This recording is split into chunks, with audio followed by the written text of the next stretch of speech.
Now, this is talking about how much you need Right. when you're cooking, say, for 4 people, okay, and what to think about. When we talked about the front of the animal and we talked about that brisket. That's right. Because of all that marbling and that meat, it will shrink more than any of the other cuts. It gets a coming lot through of the shrink. animal. Right, right. So if you wanted to feed 4 people, you need to think a pound a person.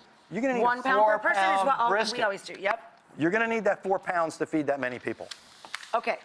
Now, take something like a roast. And I actually bought an eye round, Rachel, because a lot of people don't use the eye round, but it's actually a very light tasting. It's very quick cooking. It's light. It's friendly. Very good roast. Yeah. Absolutely. I like it too. Again, but I wouldn't do it rare.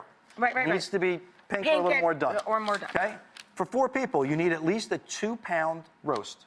First of all, if it's not 2 pounds, it's not going to roast correctly. Right. It's not going to be It'll big be enough too to small. put up with Right. that piece. Too small. So then you need at least the 2 pounds then with the shrink combined and the cooking, so you come out and you have enough for everybody. Okay. We're moving next. Why don't we do the chicken? Okay. This is one I like because a lot of people don't do it, and this is a funny one to understand. There's quarter chicken legs, and here's chicken parts, chicken thighs. And I love Right. the thighs.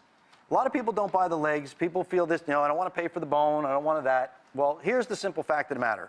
These will be a lot less expensive in the store, but in the end, for the actual meat itself, you're paying the same price.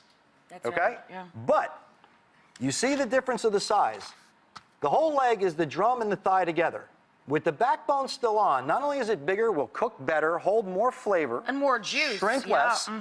Look at what happens. You see how much bigger the thigh is? And this shrinks. That's right. It'll shrink You more. get a lot more meat for your money The if you thigh serve whole is actually quarters. bigger. That's it's right. that meat that runs right to the back, which is actually very sweet.